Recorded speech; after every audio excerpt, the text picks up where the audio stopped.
Buckle in. Has anyone ever told you to buckle in? Maybe you were inside of a car, but if someone tells you to buckle in and you're not in a car, they're not talking about your seatbelt. They're telling you to get prepared to do something that's very difficult or challenging. When I took biology in college, at the beginning of the semester, my professor told me to buckle in, and I had to study so much for that class. It was so difficult. So he was telling me to prepare for a difficult semester of a course. When someone keeps just talking and talking and talking, and you want them to get to the point, the main point that you need to know, you might want to say, cut to the chase. Now, this idiom means get to the main point, stop rambling. But you got to be careful with this idiom because it can be a little bit blunt and rude, especially if someone, cares a lot about what they're talking about, but you just want them to get to the point.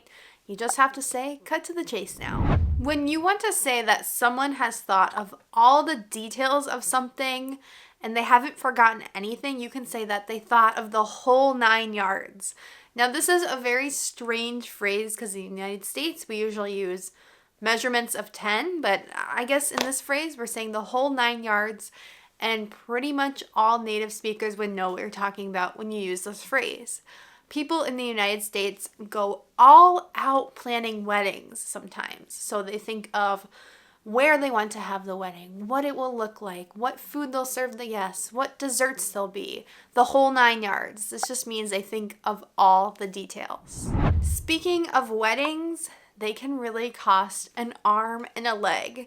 Now, this is a very old classic idiom, but it's still very common to use today. If you say that something costs an arm and a leg, it means it's very, very expensive. A wedding can cost an arm and a leg. Now, I'm an English teacher, but if you ask me, do British people say this phrase a lot? I will tell you, you are barking up the wrong tree. This phrase, to bark up the wrong tree, it means that you're pursuing the wrong thing. You have made a mistake in thinking that I would know what British people commonly say, but I've never been to the UK. I've only met a handful of British people in real life. In the United States, of course, I've seen many online, but I would not know what they say. So you're just barking up the wrong tree. So when you make a mistake, when you inquire with the wrong person about something, you might be barking up the wrong tree. And of course, I think this idiom comes from the idea that dogs love to chase squirrels up trees, and if they're looking at the wrong tree and the squirrel's not there, they're barking up the wrong tree. They're trying the wrong thing. The most common idiom to say that someone is sick in English is to say that they are feeling under the weather. Or you can simply just say, Kayla is under the weather today. That means that she's sick. And yes, I'm talking about myself in third person here. There are, of course, other idioms to say that someone is sick, but this is the main one that I want you to remember. And it's a very kind way to say that someone's sick without giving too many details. And typically, we only use this phrase if someone is just going to be sick for 1 or 2 days. They just have a small flu or a small cold. Now, if someone is very sick, maybe they have cancer or another disease, you would not use this idiom under the weather. You would just say, they have a disease or they have an illness. If you want to say that something is very common and easy to come by, you can describe it as a dime a dozen. I think of this idiom describing cards. So people collect baseball cards, football cards, and Pokemon cards. There's all sorts of cards that people collect. And the idea to collecting these cards is you buy a pack and you open it and you hope to get some rare card, but typically you just get the common cards that are a dime a dozen. So this is the idea that you could just buy these cards, a dozen of them, 12, for a dime, which is very inexpensive. So if you want to say that something is just generally very common, very cheap, very easy to find, you can say it's a dime a dozen. Now, this idiom is very commonly heard in the United States, especially on television shows and in movies, but I don't personally say it a lot, so you should know what it is because you'll hear it frequently. The idiom is cat got your tongue. If you want to question why someone is being silent or maybe you think that they don't have a response because they're feeling sort of guilty, you can say, "Cat, got your tongue?" And this is a very sassy way of saying, like, why aren't you speaking? Do you feel guilty? Do you feel bad? So I think this is why you'll hear this on a lot of television shows and movies, because people are being very dramatic in these situations. If you need to say that there has to be two people involved to either solve a problem or cause a problem, you can say it takes two to tango. And the tango, of course, is a very popular dance that takes two people to do. And we use this idiom to say, it takes two people to do something. So I have two children, and if they are doing something and they're kind of getting in trouble, maybe one says, "It wasn't me," I'll say, "Takes two to tango." This means that it takes two of you to get in trouble together. You are both guilty. So you could also say this to someone if you need their help. If you need the assistance of another person, you could say, "Well, it takes two to tango. Get over here and help me." It's kind of a funny phrase, and it's used definitely more casually.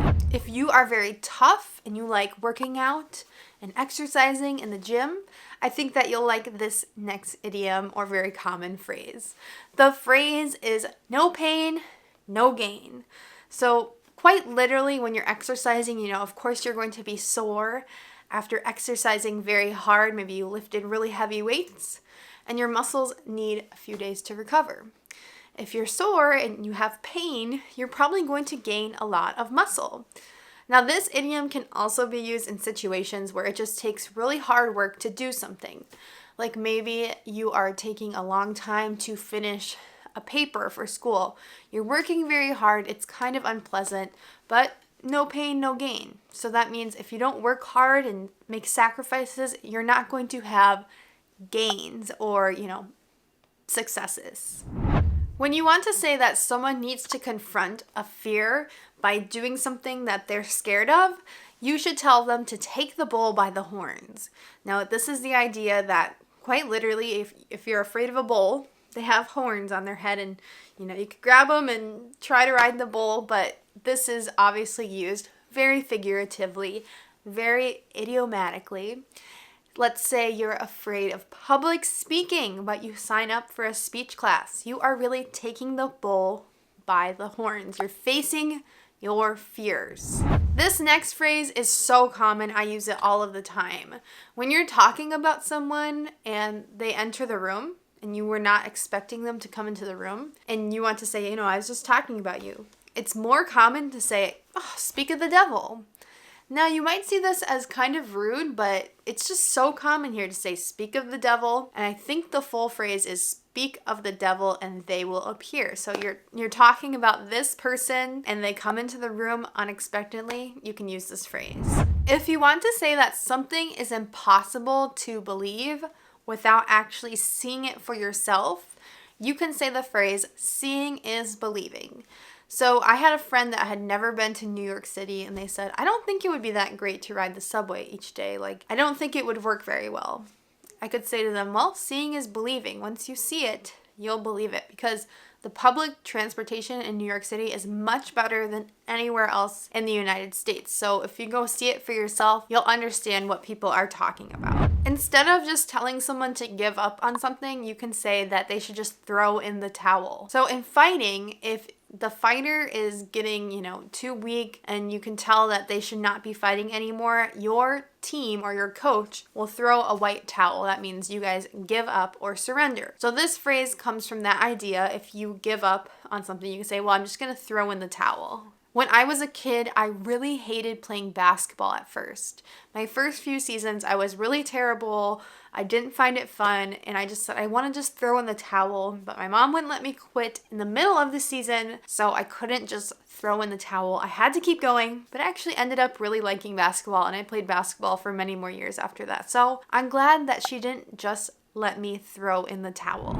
If someone is being very stubborn and not changing their stance on something, or they won't change their idea very easily, then you can say that they really are putting their foot down about something. When my kids watch TV, I'll say, "Okay, after one episode, we're turning the TV off and I'm putting my foot down about that." That means I'm going to be very firm, very stubborn about it. There's no more asking, hey, can we watch one more episode? Because I think too much TV turns my children into, I don't know, just kind of crazy kids. So I put my foot down about that. I'm very strict about it. So in the United States, the Kansas City Chiefs just won the Super Bowl. Now, when a sports team here gets really good, they get really popular, and a lot of people start to become fans, or they jump on the bandwagon. This just means that when something becomes popular, then you become a fan of it. And typically when someone in the United States is a fan of a team only because they're doing well, we call them a bandwagon fan. That means they're not a true fan. They weren't a fan of the team when they were doing bad, only when they're doing good. And you can use this idiom to jump on the bandwagon when talking about other popular things, not just sports. If you're giving a presentation or a speech and something is happening in the crowd, but you just ignore it and you keep going, you could say that you didn't miss a beat during your speech or during your presentation. We say this to someone when they just continue on without being distracted by something. So typically we use this idiom to give a compliment like, even though there was a distraction, you didn't miss a beat, you just kept going. One of my favorite ways to say that you're going to change your direction or you're going to change your approach to something when you're having a problem is to say, wow, you really flipped the script. So let's say you are a teacher and you have a student in your class that is failing the class, they're doing really terribly, and suddenly they start studying, they start showing up to class, asking a lot of questions. You could say to that student, wow, you really flipped the script. Your grade is turning around and you're really trying now. So this idiom, to flip the script, it means to just change your approach, change your direction, or even just changing your attitude. When you talk to people who are engineers, they're very smart, they're very passionate about what they're doing, but sometimes when you talk to them, they can really just get into the weeds on the topic. And if you're not knowledgeable about their type of engineering, let's say they're a computer engineer, well, you're not going to know what they're talking about, and you're going to say, all right, you're getting a little bit into the weeds. This means you're talking about really small technical details, and I don't need to know all that because I don't understand it. So if you want to tell someone just to keep the conversation very general or, very understandable for you, you can say, hey, we don't need to get into the weeds here. If you are romantically interested in someone, we usually say that's your crush, and you're finally going to ask them out on a date or tell them that you like them, you could say you're finally going to make a move. So this idiom is used, for love and dating, but you can also just use it whenever you're going to finally do something, take some big action on something that you've been waiting to do. You're finally going to make a move.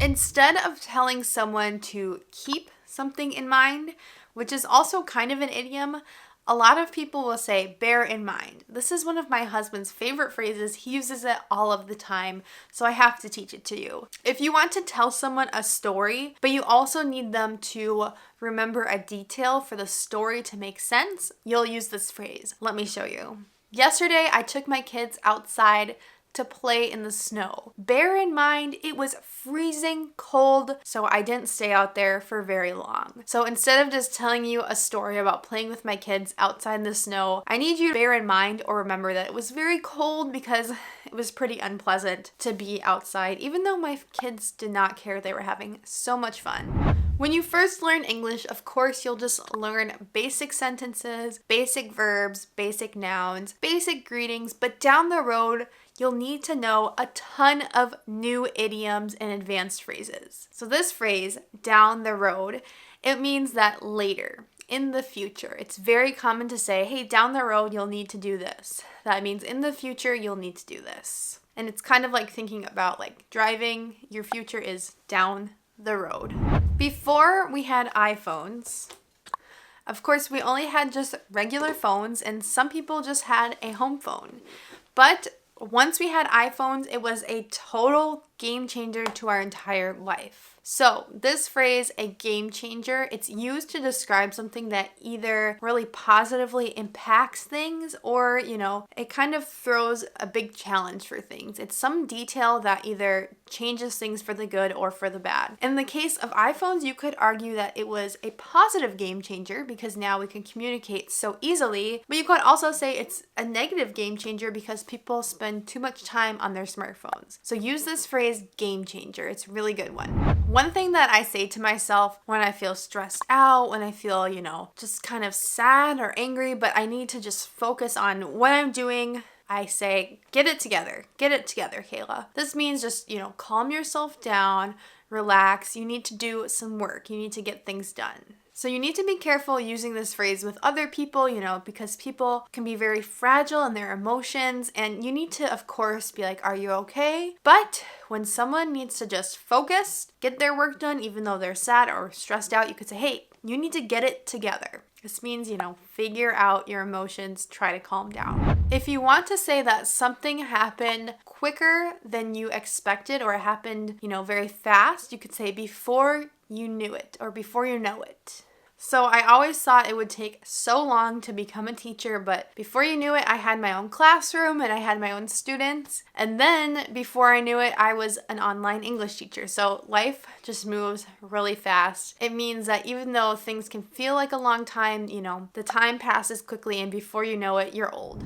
It's really important when you're making a deal with someone, especially if the deal seems really good for you, to ask, what's the catch? Or you could say, there has to be a catch. So in this case, when we say there's a catch, it means there's something that's unexpected that will actually make the deal very difficult or very bad for you. And it's usually something that's very hidden. So sometimes in the United States, you'll see very good deals advertised for brand new cars. But the catch is that you're going to have to pay a lot of interest on your car payments. So the car is actually going to cost a lot more than you expect. There's always a catch when a deal seems too good. That means there's always something hidden that you will have to do that makes it challenging. My favorite idiom to say that two people or two things go along very well together is to say they're like two peas in a pod. And this is typically used just for people. If you think that, your friends who are boyfriend and girlfriend they work very well together. They're good friends. They're good in their relationship. You could say, you two are just two peas in a pod. It's just a very cute phrase that means you go along together very well. One thing that's really common on American television is home remodeling. So they take somebody's house or a room in their house that's pretty ugly, pretty basic, and they actually transform it into a beautiful new room. Now they show the new room to the person who owns the house, and the person always says, I can't believe my eyes. Or, they're just saying, I cannot believe it because it's so great. And also you could use this phrase if something was really bad. I can't believe my eyes, how bad it is. If you want to say this phrase to someone else, you'll say, can you believe your eyes? That means it's either really good or really bad. Of course, there's a lot of context to this phrase that's needed, but it's very common to say when something is, astonishing. You can't believe it.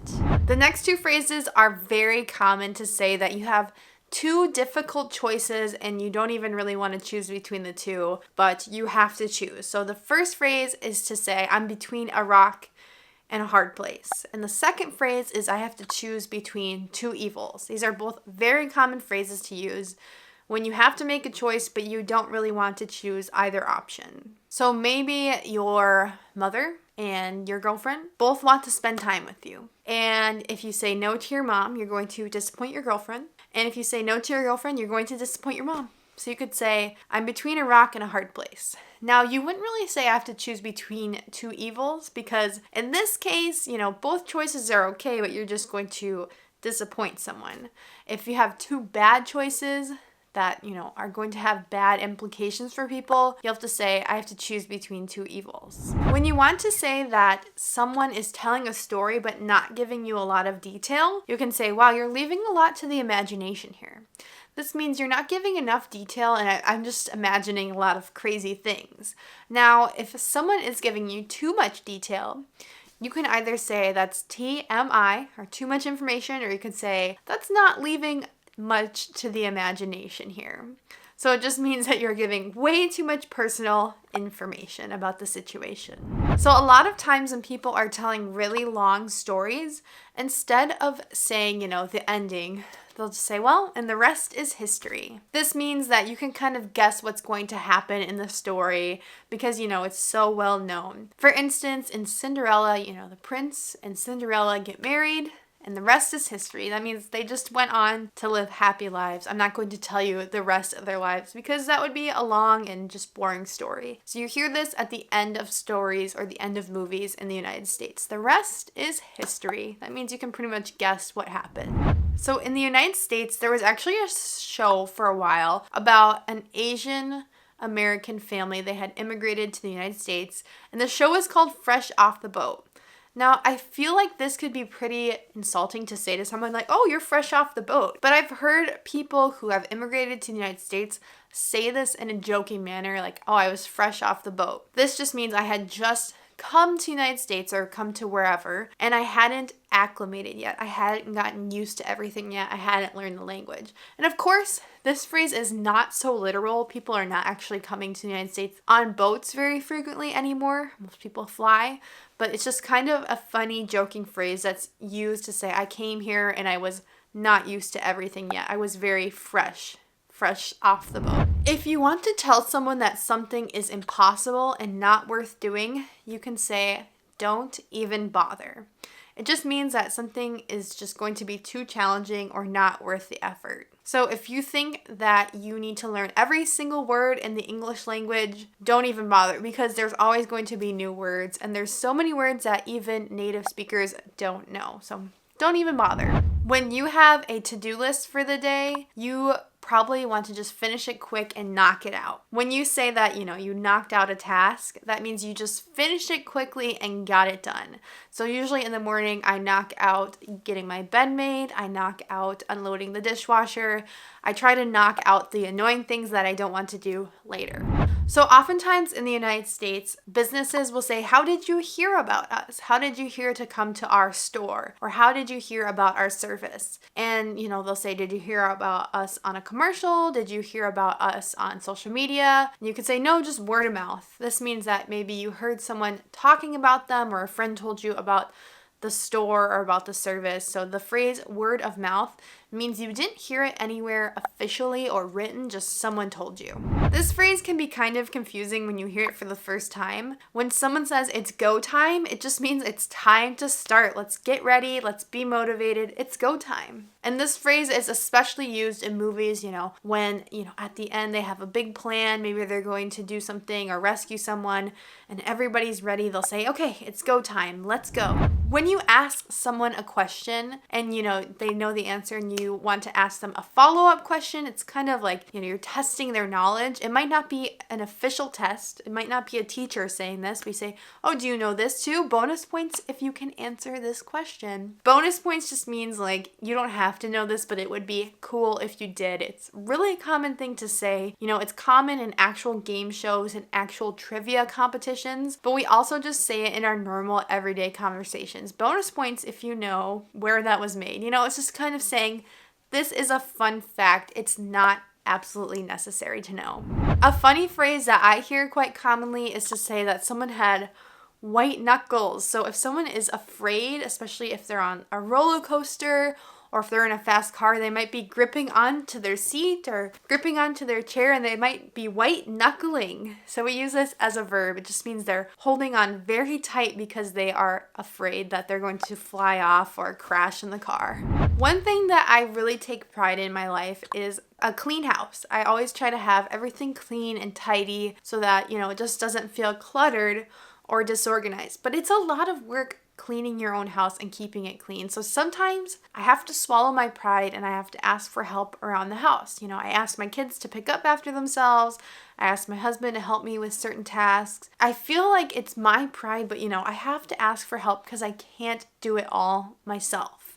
And I feel like this phrase, to swallow your pride, is very common, and you should also be very aware of what it means. When you're learning a language, sometimes you feel like, I don't want to ask what this means, but you have to swallow your pride and ask so that you can learn the phrase or learn the new word and you can understand what's being said. But it can be kind of embarrassing or hard to ask for help sometimes, but it's important just to swallow your pride, say, it's okay if I don't know, and ask for help. When a situation is starting to become chaotic, you can say it's going off the rails.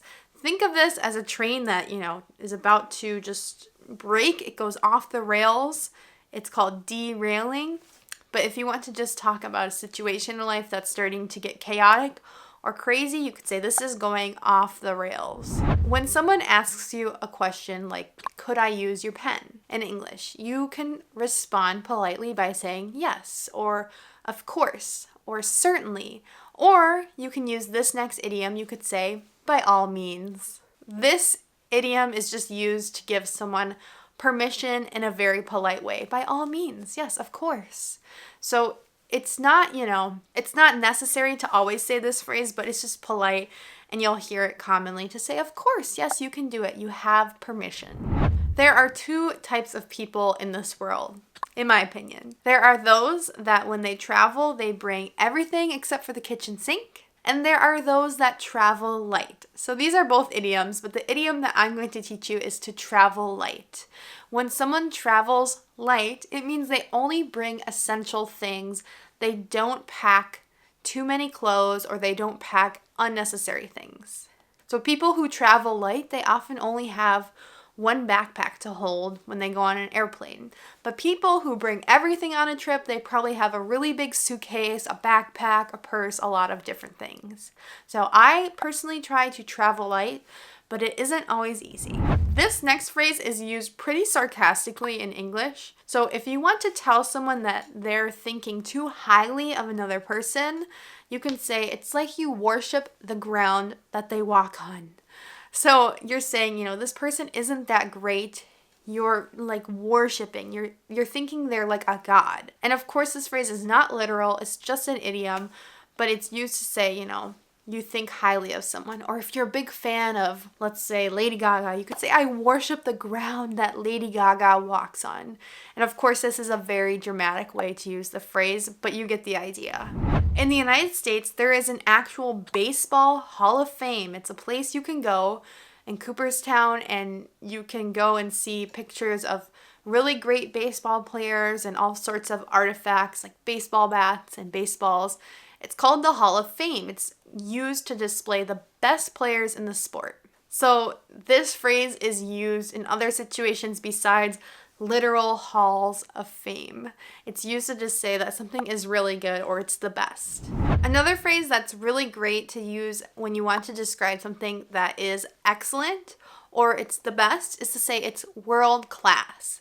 So in the United States, Chicago is known as a world-class city. They have some of the best restaurants, they have some of the best museums, and they have some of the best sports teams. So it's known as a world-class city. In a lot of different countries, you might say we have world-class whatever it is, a certain type of food, a certain type of dessert, or a certain type of university, whatever it may be. The last few idioms in this English lesson are kind of gambling, cards, money related.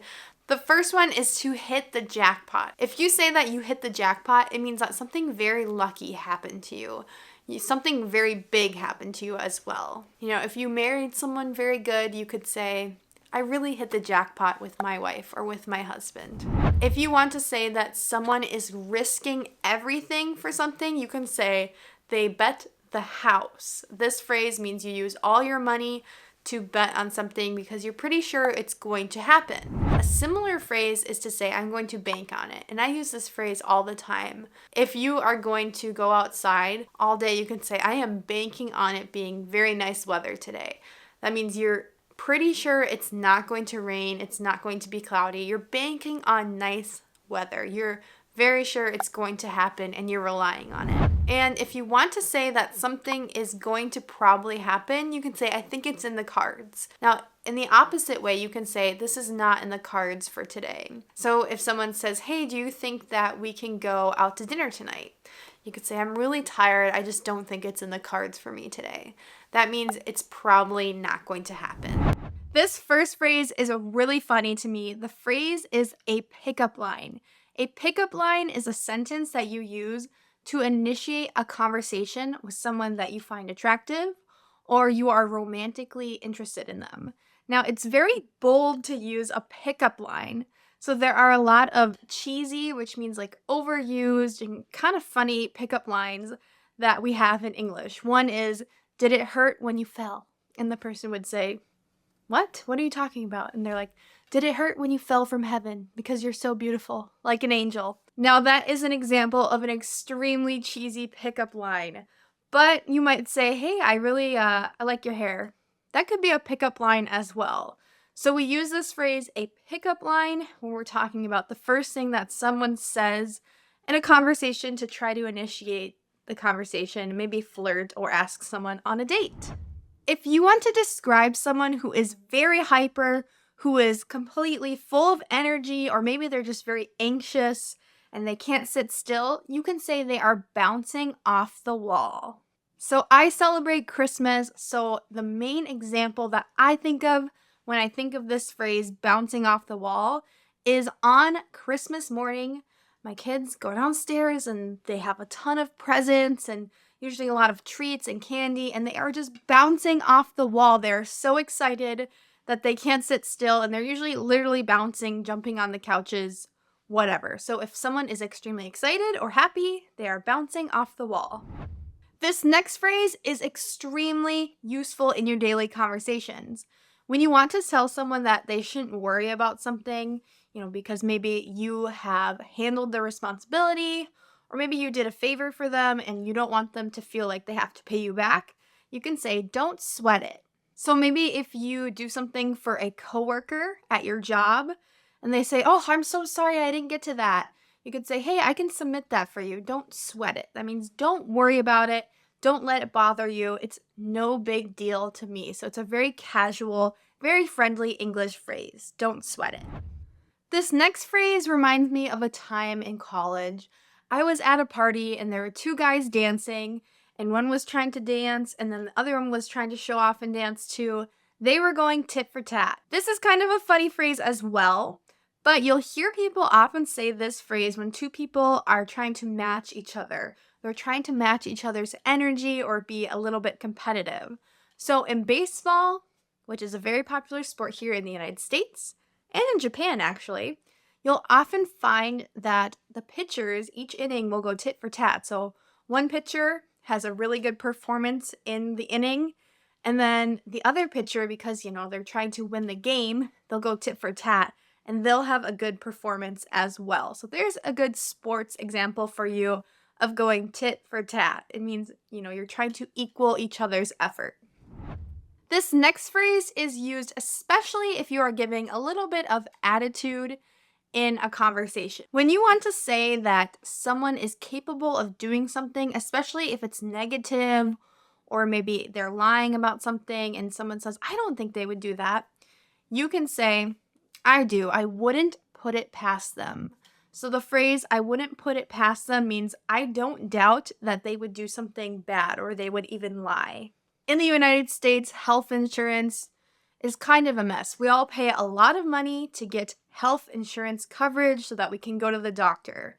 Now, even if you have health insurance in the United States, it's never guaranteed that they will pay for your care, as messed up as that seems. So I would not put it past health insurance companies to deny your medical claim. That means, I wouldn't doubt that even if you think you're insured and you think you did everything correctly, you still get a huge bill after going to the doctor in the United States. I wouldn't put it past the insurance companies. A good phrase that you can use when something is finished or complete is you can say, it's a wrap. That means it's all done. I think traditionally this phrase is used after a television set or a movie set is done filming the movie or the television show, and they're all done for the day, they'll say it's a wrap. But we say this in our everyday English as well. So when you finish a project at work and everyone says, is there anything else to do? And you can say, it's a wrap. We're all done.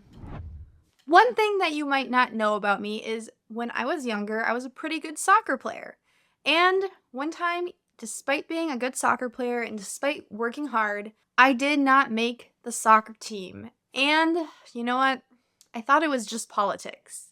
This phrase, it's just politics, it means that even though, you were good enough, or even though, something should have happened, politics got in the way. Another good example I can think of this phrase is when you're supposed to get a promotion at work. Maybe you think you are the most competent worker, you work harder than everyone else, you're never late. Someone else might get promoted because, the boss likes them, or maybe they're even related to the boss. So it feels like it's just politics. You're kind of justifying why you didn't get the promotion, or why what should have happened did not happen, because there's politics in place. And politics would describe usually like a president and all the politicians that make the laws in a country.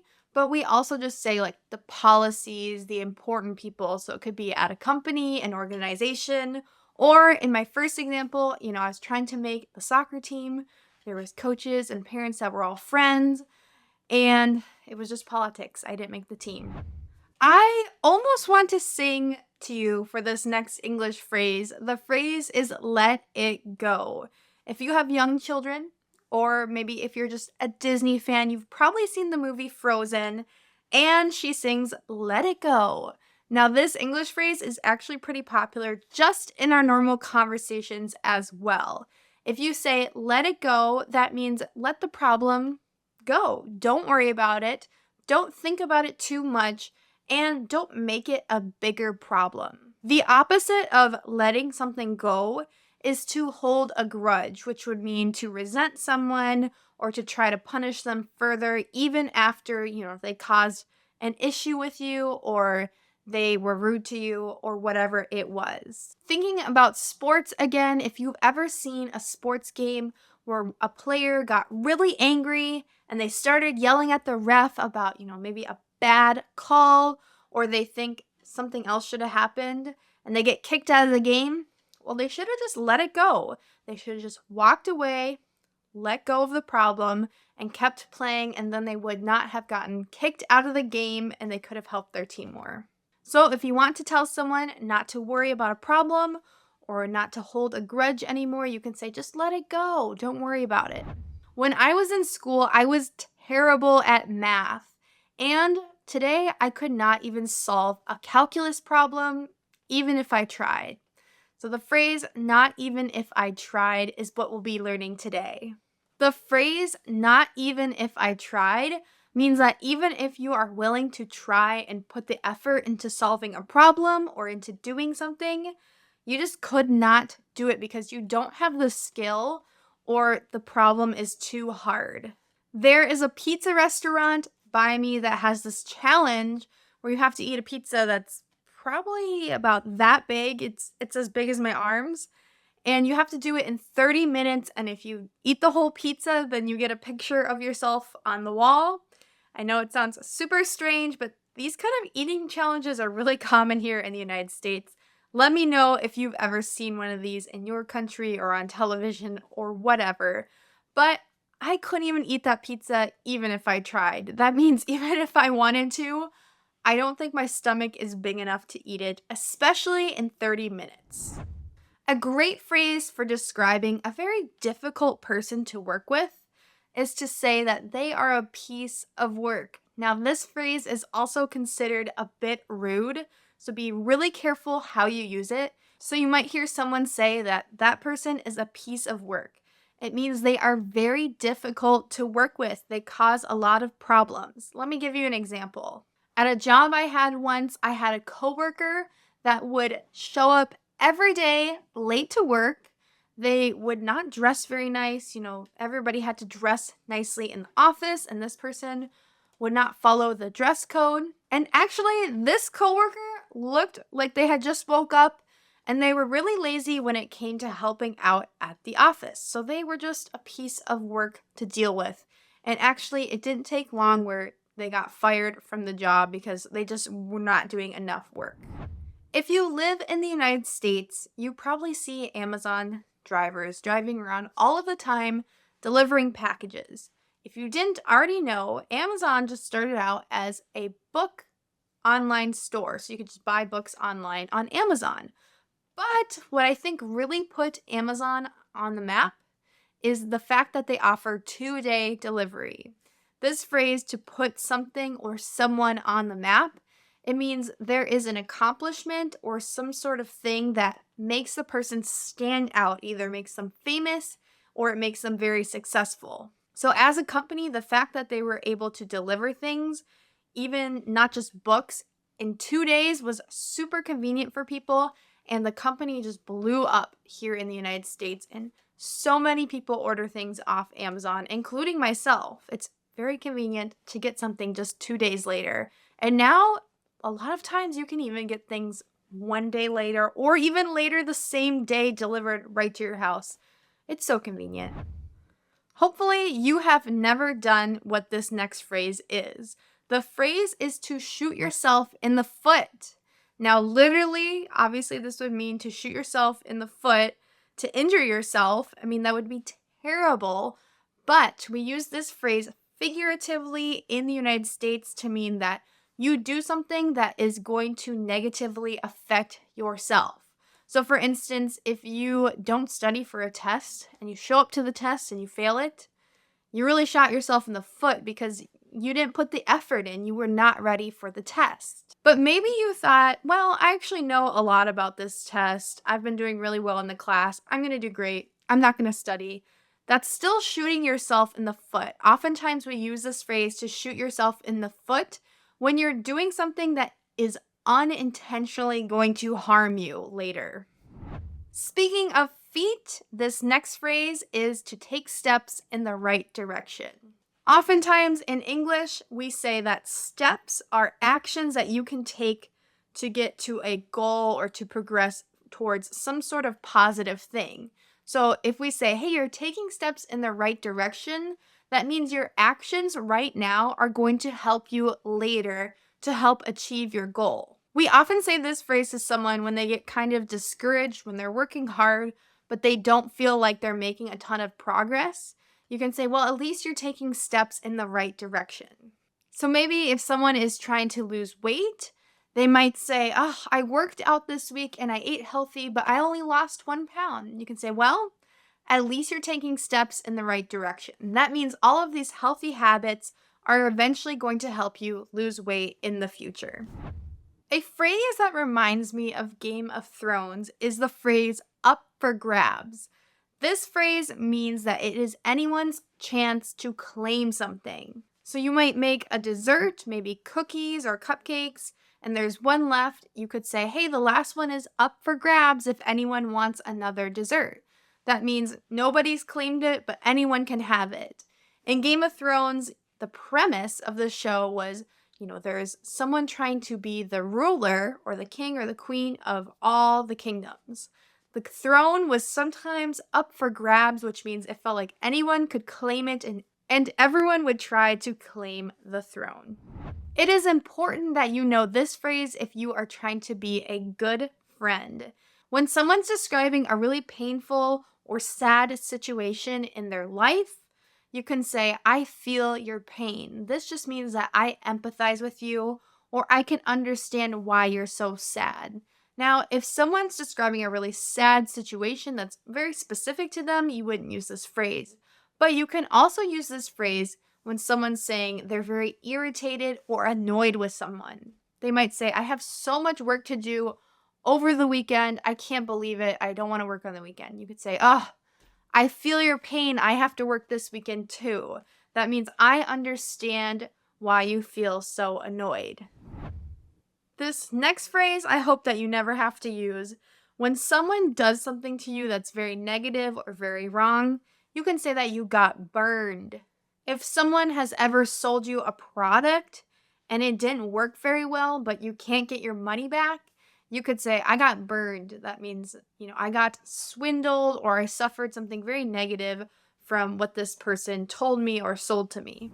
Another romantic phrase that I think you should know if you're learning English is to get down on one knee. So in the United States, when someone proposes, usually the man asks to marry the woman, that's the traditional way here, they will get down on one knee. They don't necessarily always do this. It depends on your relationship and how traditional you are, but that is the traditional way to ask someone to marry you. So we use this phrase to ask if someone proposed. We could say, did they get down on one knee? Or you finally got down on one knee? This just means they proposed. It's completely equivalent here in English. Did you ever see the video of the girl who was twerking or dancing in her apartment and then she fell down and she hit a candle and it started everything on fire? This video went completely viral. Tons of people watched it. They thought it was real. They were so shocked, but it turns out we all got played. This means we all got fooled or deceived by this video because it was actually a stunt woman or someone who professionally does stunts or dangerous things. And a show here in the United States, the Jimmy Kimmel Show, made this video to see if they could make it go viral and fool everyone on the internet. So we all got played by this video. Even I did. I totally thought it was real the first time I saw it.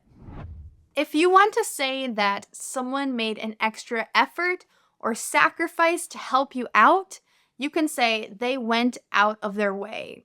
So to go out of your way means to help someone by doing something very extra for them.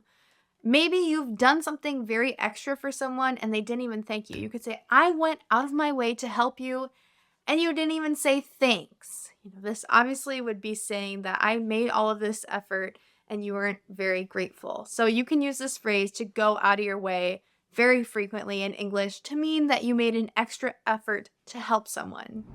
Recently, I had a project in my house. I painted the bathroom. It was the color yellow. And even though I like the color yellow, I think it looks terrible on walls.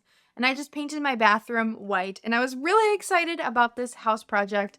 And I said to my husband, this is really going to knock your socks off. This is going to look really good. And he wasn't that impressed, to be honest. I think men just don't notice small things like the color of walls very much. But I use this phrase to knock your socks off to mean that it's going to impress you. It's going to highly impress you. So the next time you want to say that something was, really impressive, you thought it was great, you thought the person did a great job, you can say, you knocked my socks off. It's kind of a funny older phrase, but I would still say it's pretty common and everyone understands it here in the United States. A phrase that means that something is very secure and protected is to say that it is locked down. Another interesting way that you can use this phrase is when someone is in a very committed relationship. Maybe they even just got married. You can say, well, they are locked down. That means they're very committed. A more common way to even use this phrase is to say that a deal is done. So if you're doing a business deal, you can say, we have this deal locked down. Everyone just needs to sign the papers. That means everything's secure. It's all done. There's not going to be any changes. It's locked down. In English, a skirt, of course, is an article of clothing that women typically wear, but you can actually also use this noun as a verb, to skirt something.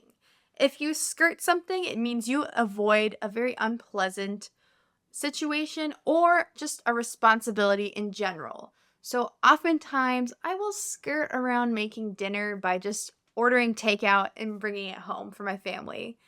So the responsibility that I have is making dinner, but I skirted around it by just ordering takeout.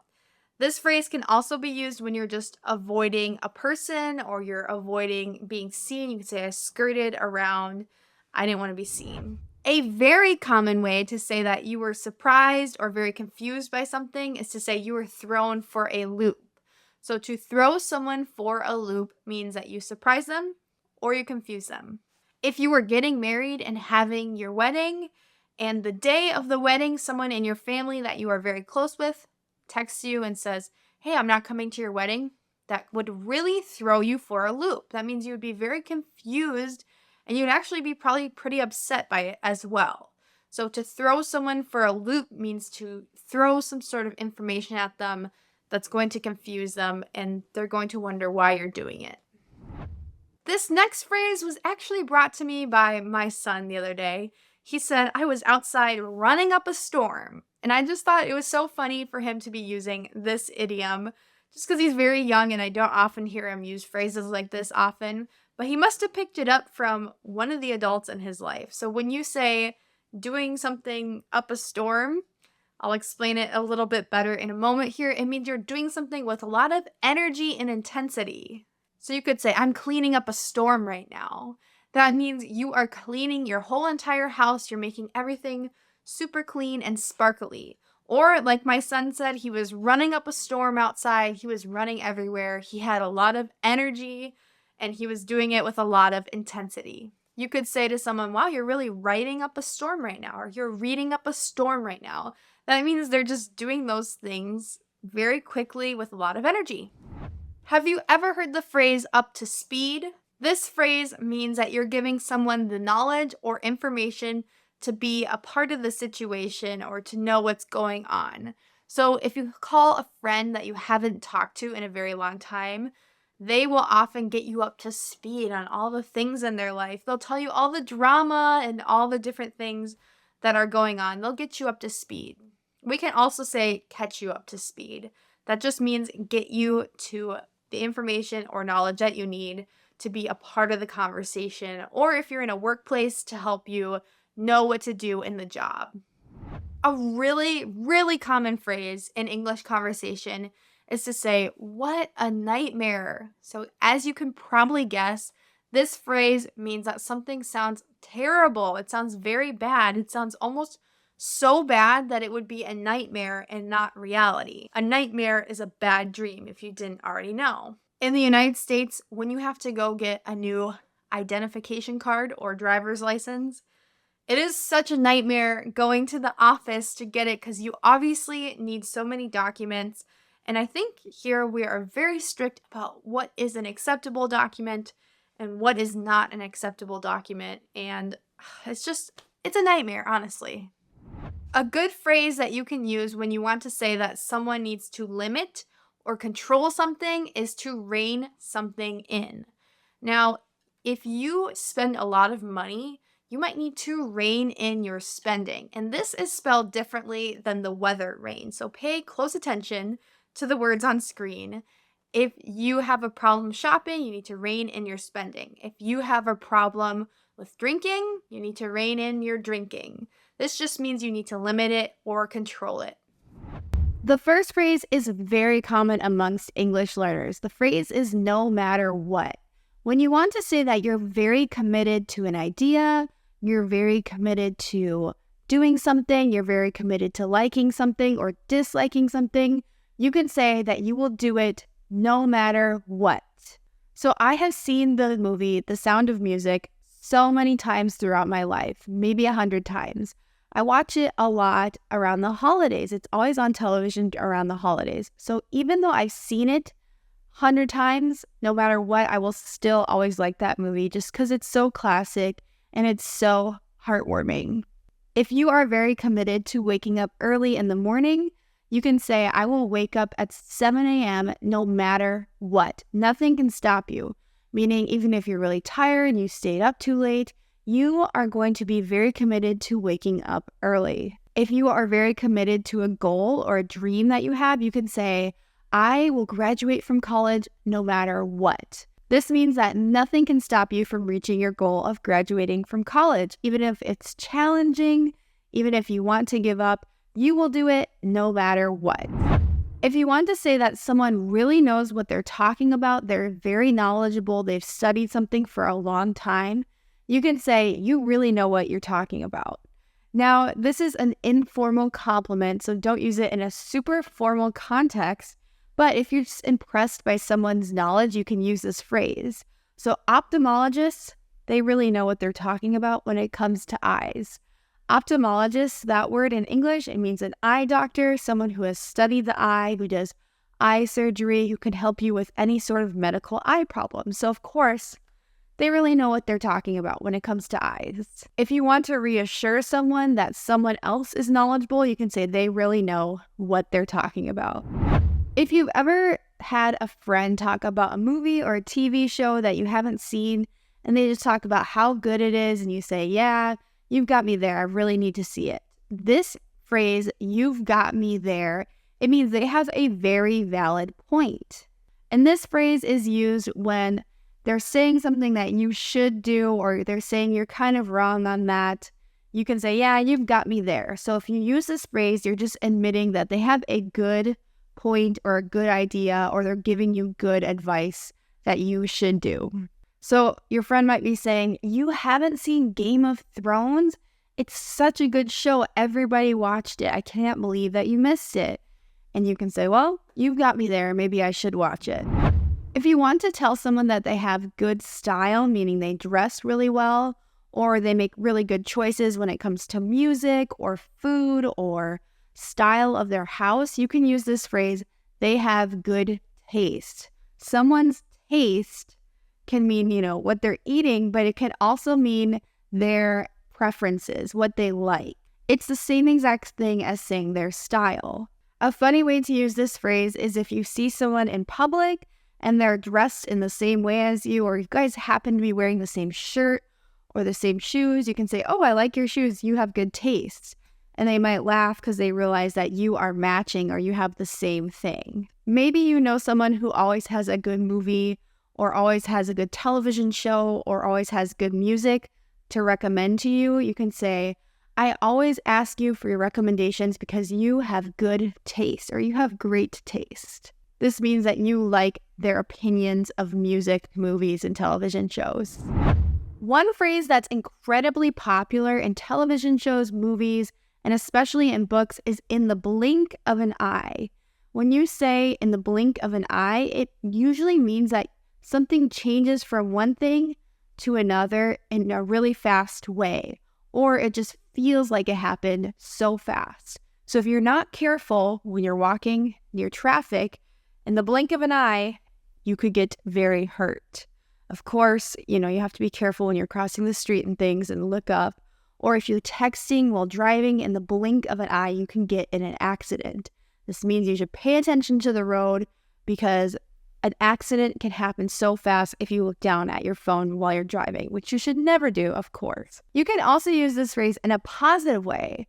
So if something happened really fast that was good to you, you could say, in the blink of an eye, I was promoted to manager after working at my company for only a few months. So even though a few months' time wouldn't be considered a short amount of time normally, it might feel short because you promoted so quickly to manager. You'll hear this phrase a lot in the media, so keep an eye out for it. This next English phrase is very useful. You can use it in kind of two ways here. The first way you can use it, you can say you are going to drop a bomb on someone. And of course, this is an idiomatic expression, so there is no literal bomb or explosive being dropped.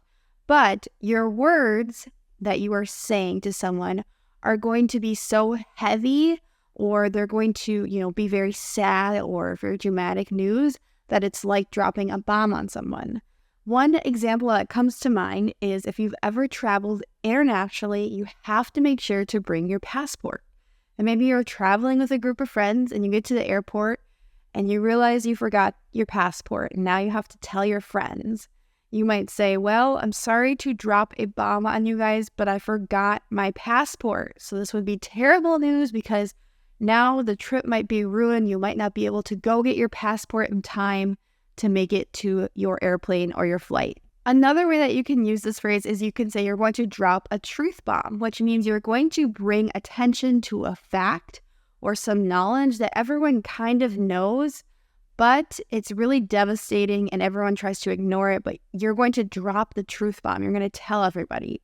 So for instance, you could say, I'm going to drop a truth bomb on you guys and tell you that global warming will affect our planet and ruin our planet if we don't start changing our habits. So this is some devastating news. It's some news that we kind of already know, but you're dropping the truth bomb. You're letting everybody know, and you're telling everyone to change their habits. The phrase along the lines is incredibly useful in casual spoken English. You will hear native speakers say it all of the time. If you want to say that you have an idea or just a general idea of something that you want to do or something that you want to have, you can use this phrase along the lines. So someone might say, "What are you going to make for dinner tonight?" And you can say, "Well, I was thinking something along the lines of like meat and vegetables." This means you don't know the exact recipe you're going to use, and maybe you'll do chicken, maybe you'll do beef, maybe you'll do corn, maybe you'll do carrots, but something along the lines of just meat and vegetables. You will probably variate those two things a little bit if you just have an idea of what you want to do along the lines. Or if you're like me, you never know what you're going to do on the weekend. So someone might ask you, "What are your plans for the weekend?" And you could say, "Well, I was thinking something along the lines of going for a long walk and going to some park." So you're just talking very generally, you're talking very vaguely, and you're not sure exactly what you're going to do, but you know what you want to do a little bit along the lines of. One thing that's important if you ever work in sales is to be assertive, but not too pushy. Now, this adjective pushy, it means you're too assertive and you're trying to make someone buy something or do something and they don't like it. So this adjective, pushy, it comes from the phrase to push something on someone. So when you push something on someone else, it means you make them do it, or you make them take it or have it, or you make them accept a favor that maybe they didn't want to accept. So for instance, some people will push food and drinks on you when you go to their house. They'll say, "Have another drink." "No, I insist. Go, go, go." Or they'll say, "Here, you need to eat some of this food. I insist." Even if you say, "I'm full, I don't want anything," they will push food on you. Maybe you want to offer someone something. Maybe you want to offer them help or a gift or something, but you're not sure if they want to accept it. So you'll say, "I don't want to push this on you, but if you wanted to, I could help you out on Saturday," or whatever it is.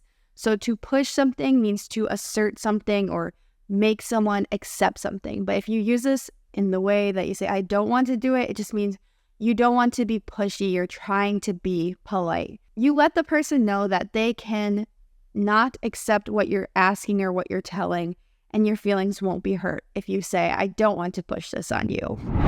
Some people say that we are living in the peak of human existence right now. This means that for as long as humans have been alive, this is the greatest time to be alive, but it might get worse after this. I don't know if that's true, but that's just the first example that came to mind when teaching this phrase, to peak, when something peaks.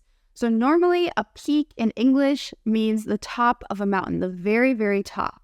Now, when we talk about someone peaking in life, it means that their life is really good. They have accomplished really high things. They're very successful. But if we say they're peaking, it means they're not going to get better. They're just going to get worse. When you say that something has peaked, you can say it has gotten as good as it's going to get, but it's not going to get any better. It's probably going to get worse. You might hear in the media someone say they reached the peak of their popularity.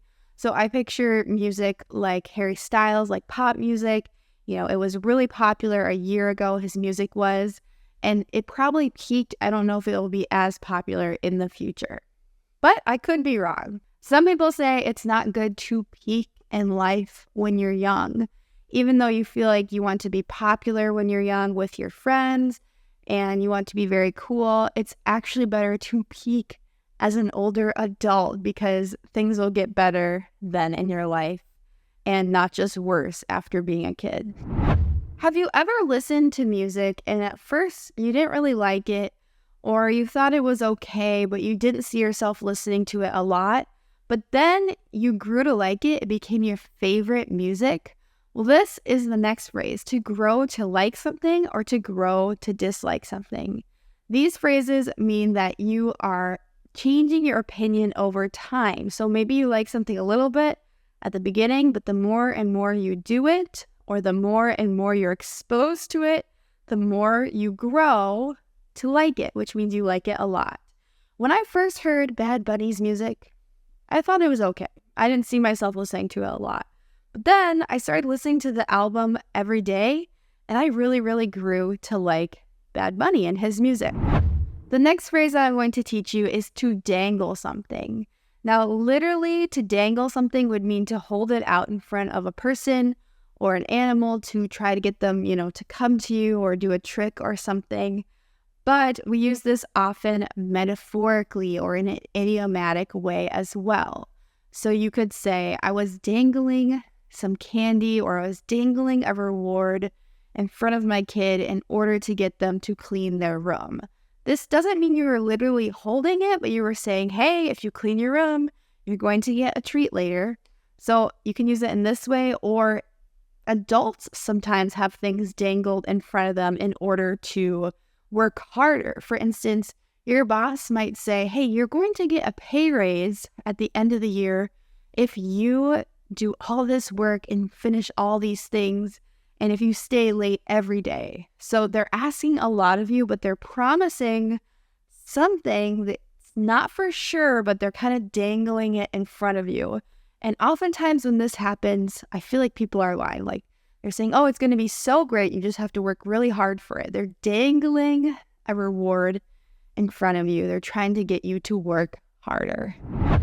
This next phrase is incredibly common for native English speakers to say, and I think it comes so naturally to say that we don't often notice that we're using this phrase.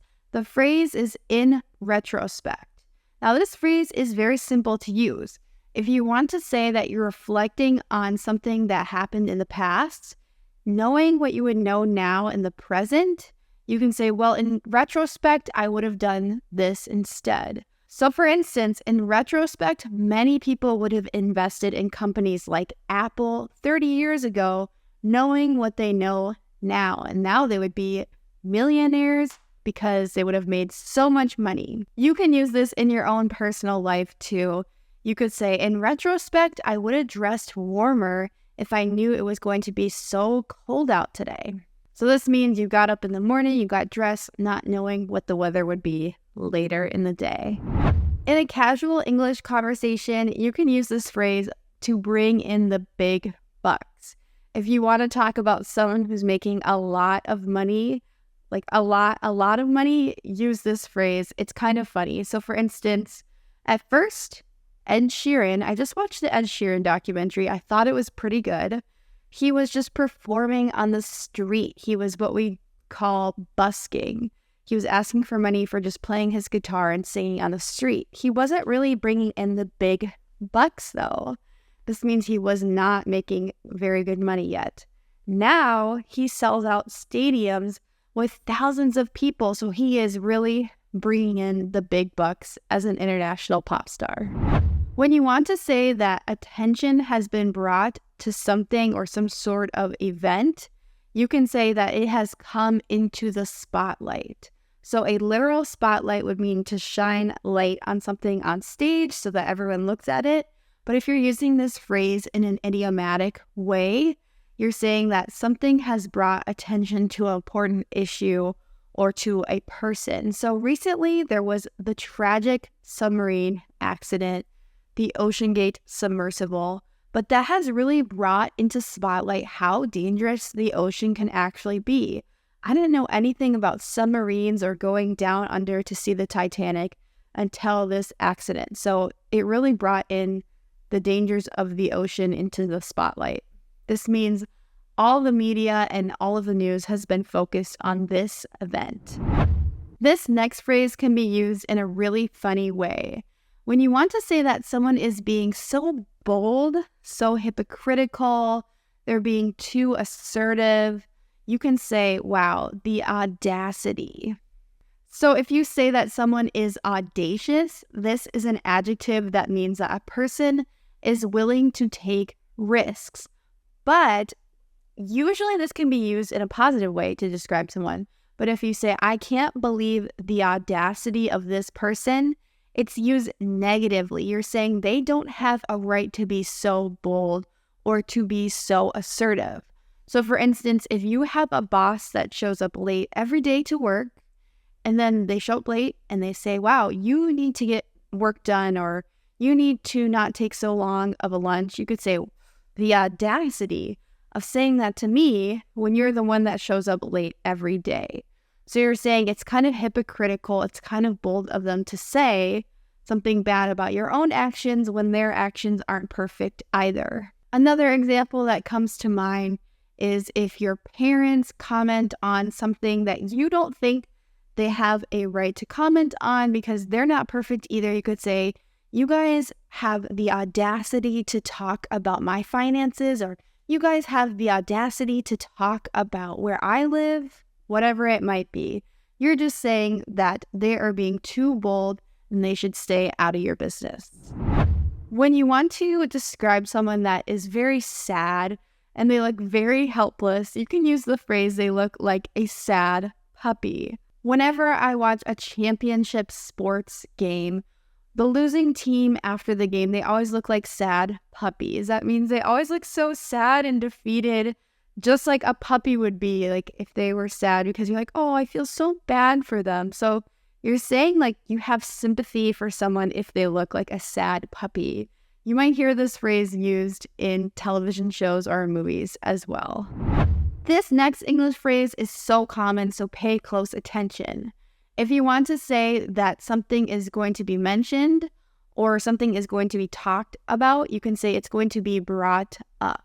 So to bring something up means to mention it or talk about it. And you can say, please don't bring this up in conversation. For instance, if someone just lost their job, you might not want to bring up finances or money around them because they might feel bad because they're going through a tough time. Or you can say, I know Kelly's looking for a job, so maybe you can bring up that your company is hiring. That just means mention it very casually, very quickly. It doesn't have to be a super serious conversation. They say it's never polite to bring up politics at the dinner table, so don't mention it, don't talk about it. Another topic that we don't often bring up in the United States is someone's age. So we won't ask them their age, or we won't talk about how old they are unless they mention it themselves. This next phrase is really great to use either in a business context or just in your everyday conversations as well. If you want to say that something was solidified, you can say it sealed the deal. So for instance, you can seal the deal on your opinion. This means you maybe didn't know how you felt about something before, but now your opinion is solid. You know exactly how you feel because it was sealed. The deal was sealed. So you could say, I didn't know how I felt about snow before this winter, but now it has really sealed the deal. I don't like it. So maybe the winter was really bad. It was really harsh. Your opinion is formed now. You could say, I think that we have gotten the client to agree. We just have to seal the deal by signing it. So this would be more literal. You can say the deal is not complete or solid until they sign it, even though we think they're going to agree to it, the deal. This next English phrase is a little bit confusing to English learners. When I say that someone is giving attitude, it means they're behaving in a rude way, or they're saying rude things, or they're being difficult to work with. Now, normally when we say someone's attitude, it just means the way that they act or feel towards another person or towards a thing. So you can have a positive attitude or you can have a negative attitude. When we use this phrase, someone is giving us attitude, it means that they have a negative attitude. They're being very difficult. So if you have someone that you're working with and you're pretty familiar with them, you wouldn't want to say this to your boss, and they're just being super difficult, they're not doing what you asked them to do, or they're doing it, but they're being very rude when they respond to you, you can say, why are you giving me attitude on this? This means, why are you acting rude and being difficult? Here's the thing, this next phrase is very important for you to learn. The phrase, here's the thing, just means you're about to say something very important, or you're about to say something that will give justification for something. When we use this phrase, here's the thing, we're usually saying here's a problem that we need to focus on, or here's an important piece of information that we need to focus on. And this is used all of the time in casual conversation. So maybe you get asked to go to your friend's party, but you don't have a car, so you won't be able to drive there. And maybe there's no bus that is running at the time of the party. So you could say, yes, I would love to come to your party, but here's the thing. I don't have a car and there's no bus at that time. So you're saying, yes, I want to come, but the thing or the problem is your transportation or how you will get there. So maybe in this conversation, you would solve the problem by saying, I'm going to get an Uber or a taxi, or someone can come pick you up. This next phrase is rhetorical, but it's used all of the time in daily conversation. When you start your sentence with imagine having to, you're asking someone to think of a situation, but you're not literally asking them to imagine it or to tell you about it. You're just saying like, wow, this would be a tough situation.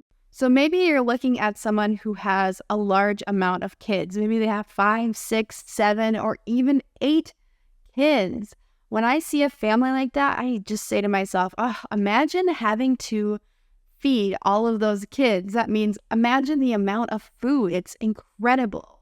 So it can be something that's just very shocking or very awful. You could say something like, imagine having to replace all your things after you lose your house in a fire. So it's a bad situation, and you're saying, imagine having to do that because you just think it's such a bad situation, you can only imagine it. Have you ever known someone who seems to spend money on their credit card and they're living in denial that they have to pay it back at the end of the month? This English phrase, to live in denial, it means you do things without thinking about the consequences, or you ignore what's going to happen in the end. Sometimes we eat unhealthy food and we're just kind of living in denial, like the food is unhealthy. We're just saying, oh, it's okay for us, but it might not be good. So when you're living in denial, it means you're doing things and you're ignoring the consequences or the bad outcomes that might come from doing these things. And here's a bonus phrase for you. Ignorance is bliss. This phrase is saying that it's good to live in denial, which I don't know if I always agree with. When you have two options that are equally as good as one another, you can tell someone you can't go wrong with either of these options, or you can just say you can't go wrong in general.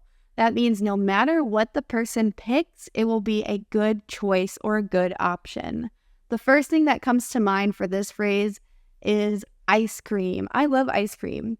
There's an American store called Cold Stone, and it has tons of flavors of ice cream, maybe like 20 or 30 flavors. And honestly, you can't go wrong with any of the flavors, and you get to mix in candy too. So no matter what you choose when you go to Cold Stone, you just can't go wrong. That means every ice cream flavor is really good. There are so many ways in the English language to say we're going to leave. One phrase that I wanted to teach in this lesson is we're off. Or if you're not contracting the first part of this phrase, you can say we are off. If you're working at an office and your coworker wants to go to lunch with you, you can say, let me just finish this email and then we're off to lunch. That means we'll leave as soon as I'm done with this task. Or if you're in a casual conversation with someone and you're going to say, we're going to leave now, you're going to say, okay, yeah, we're off now. This means we are leaving now. It's a very casual way to say this. One common stereotype about Americans is that we love guns. And this next phrase is a gun to your head. I don't know if this stereotype is true to everyone. I've heard that people that believe that stereotype or that idea and then come here from another country are always like, okay, it's not that big of a deal. You guys don't all love guns so much. So when you use this phrase, gun to your head, it means you have to make a decision like a gun is to your head, like someone is threatening you, even though you don't have time to research or you don't have time to think about your options a lot. So you could give someone a weird situation that they have to think about, like a would you rather. You could say, would you rather freeze to death or would you rather burn to death? And the person says, I don't know, those both sound awful. You could say, well, gun to your head, make a decision. That means don't think about it too much, just think about it as if I was threatening you. It's a really weird phrase, but you will hear this in English conversation. It's really important to be able to use this next phrase in a sentence when you're speaking English. The phrase is to the extent of something.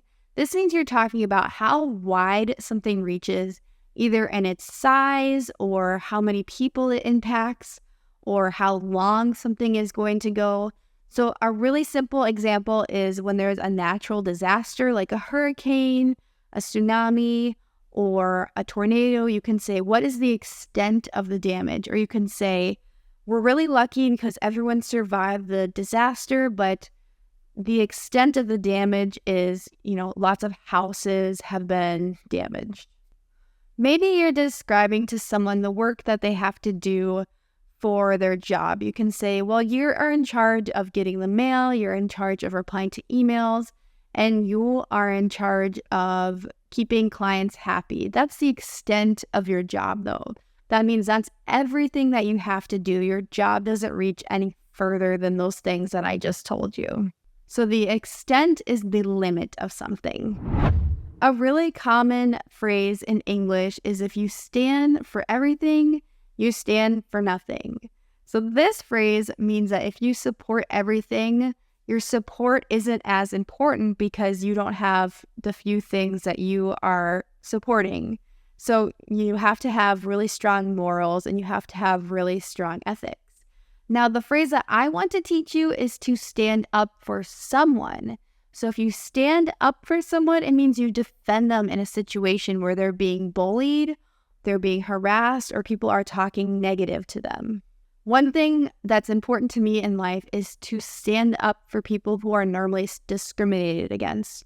So people with disabilities, they might not have the accommodations that they need, or they might not be able to do everything that everyone else does because of their disability. So it's important to stand up for them, to help them out, and to tell people that they need to be included, because it's really important to stand up for people who cannot always defend themselves or they can't always advocate for themselves in a situation. Have you ever met someone who talks a big game? The classic example that comes to my mind when I think of this phrase is the UFC fighter Conor McGregor. He used to say, I will knock out this person in the first round. He would make his own predictions. He would talk a big game. Usually when someone talks a big game, it means they talk about their abilities or they talk about what they're going to do in a way that's very dramatic and they won't actually be able to accomplish many of those things. Now, the reason that Conor McGregor, got so famous is he talked a big game and he actually did a lot of the things that he said he was going to do. So if you talk a big game, you have to back it up. That means your actions have to match your words.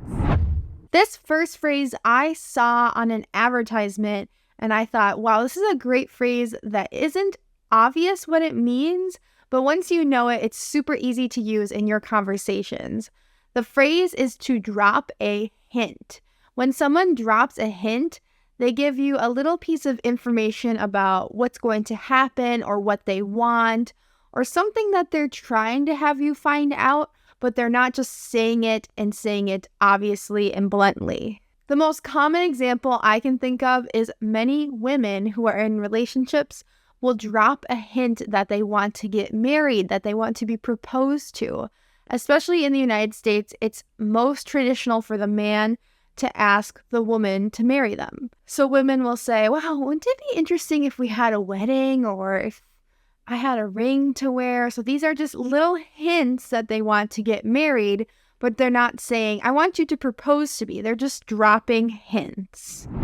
One of my favorite sporting events to watch on television is anything from the Olympics. I remember watching the Summer Olympics and the famous Jamaican sprinter Usain Bolt absolutely blew all of the other runners out of the water. Now, this example means that he beat them by so much, it was not even close. You can use this phrase to blow someone out of the water when you beat someone by a very large margin or you completely surpass them or completely defeat them. The competition is not close when you blow someone out of the water. And doing a little bit of research, I found that this phrase comes from the idea of dropping a bomb in the water and a boat just flies out of the water because the bomb is so large. Well, we use this phrase in just daily English to mean that you beat someone by a lot.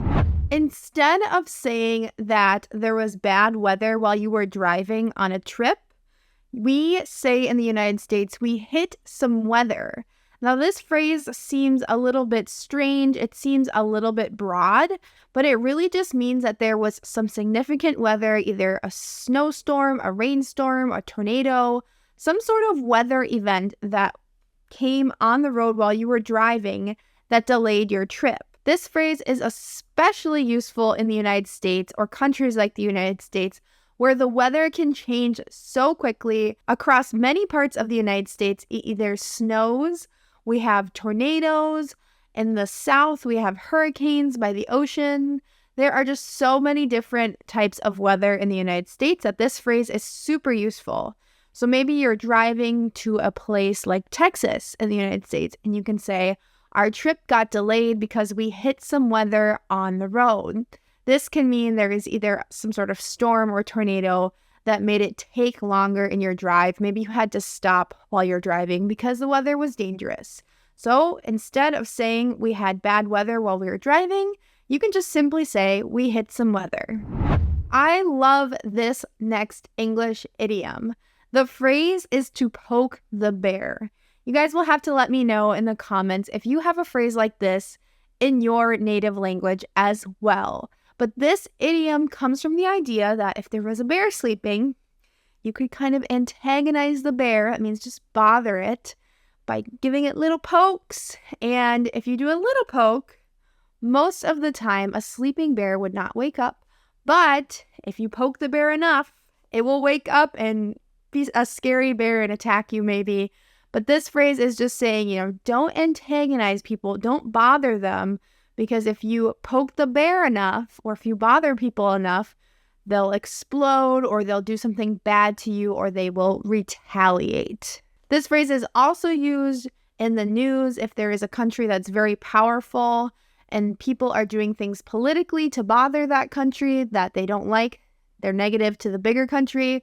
People can say they're poking the bear to start a war. This next phrase is obviously used in a very casual way, very informally, but I actually say this phrase all of the time, and my 4-year-old son thinks it's hilarious.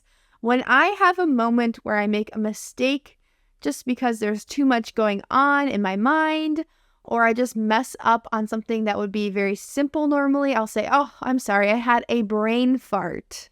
So the other day I gave my son a cup that belonged to his brother, and they're very particular about who gets what cup. And my son said, hey, that's not mine, that's my brother's. And I said, oh, I'm sorry, I had a brain fart. This just means I forgot briefly. I had a quick moment where my brain wasn't working. It's like a brain fart.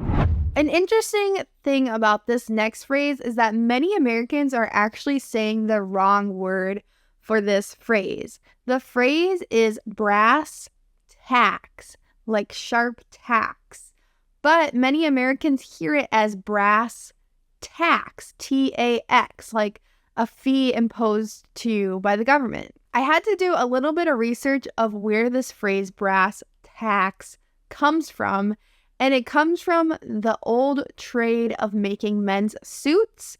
In order to accurately measure the cloth that was going to be used for the suits, the people who would make the suits would nail down brass tacks, the sharp tacks, and that would be the most accurate measurement that they could get. So this phrase in the English language is used to say, let's start talking about the important details, the very specific details. So maybe if you're going to a business meeting, you'll start out by making small talk, how's your day, how's the weather, things like that. And then when you want to start talking about money or very important things in the meeting, you can say, all right, let's get down to brass tacks now. So let's get down to brass tacks means let's start talking about the important details of what our conversation is about. This next phrase is a compliment. It's a compliment that I've heard in my own life, but I think it's very strange to hear for the first time when you're learning English. The phrase is "you're so smiley." To describe someone as smiley might seem obvious. It just means they smile a lot. Maybe your friend has a new girlfriend or a new boyfriend, and they're just smiling all the time. You could say, "You're so smiley. You're so smiley lately." That just means you're very happy, but it's obvious that you're happy because you're smiling a lot. A very important phrase in the English language is give or take. If you are giving someone an approximate number, that means you're kind of guessing, it's not exactly accurate. You will say it's about 6, give or take, for example. So that means it could be 5, it could be 4, it could be 7, it could be 8. It's just kind of an estimate. You can also ask someone for an estimate by saying, how many do you think, give or take? Maybe you're throwing a party and you're not sure exactly how many guests you will have. So in your head, you can say, I think I will need to have 5 pizzas, give or take. That means you could order an extra pizza for your guests at the party, or you could probably just stick with 5 or maybe even 4, and you would be okay. You're just giving an estimate by saying give or take, or you're asking for an estimate if you say how many, give or take. Some of my English students will come to me and say, I have tried to learn English in every single way possible. I just can't memorize all of these phrases. Well, here's a phrase that you could use instead of saying all of these words. You could say, I have tried every trick in the book to learn English. This means that you've tried every single option available to you. So if you've tried every trick in the book to do something, usually you're trying to reach a goal or you're trying to complete a task that's usually very difficult, and you've used every single strategy available. Another way that we use this phrase is, let's say we have a child that needs to take medicine. Kids don't usually like to take medicine because it tastes bad to them. So we try every trick in the book to make it taste good and to get them to take it more easily. So I could give my child ice cream if they eat their medicine, or I could say, I'll mix your medicine up with some juice. I've tried every trick in the book, and usually one of the tricks will work, but sometimes you can try every trick in the book and you just can't figure out how to get a kid to take their medicine. This next phrase is super, super useful, so pay close attention. When you want to say that someone has the start of a really good idea, or they have achieved something that's really good and they should take it further, you can say, you're onto something. So I think of the company Apple. They created iPhones and they realized that people really like having all of these apps on their phone that can do different things like a calculator, text messages. You can even use your maps on your phone. They really realized they're onto something. And now, of course, today we have thousands and thousands, maybe even more apps that we can download on our phone to do different things. I mean, people even, connect to cameras in their house from their phone. They were really onto something in the early days of creating the iPhone, and now our iPhones are like our entire lives. So when you use this phrase, you're onto something, you say it to someone to make sure that they know they have a good idea and they should take it even further. This next phrase is very simple, but it's used in a few different ways. If you want to say that something happens again and again, it's very predictable. Or you can say, you've achieved results by working hard. You can say it once again. Once again, we worked hard and we achieved our goal. It's a really common way to start a sentence. Or you can use it in a negative way.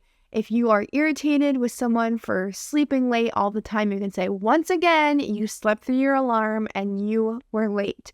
You're just using this phrase to emphasize that someone keeps doing the same thing again and again. Once again.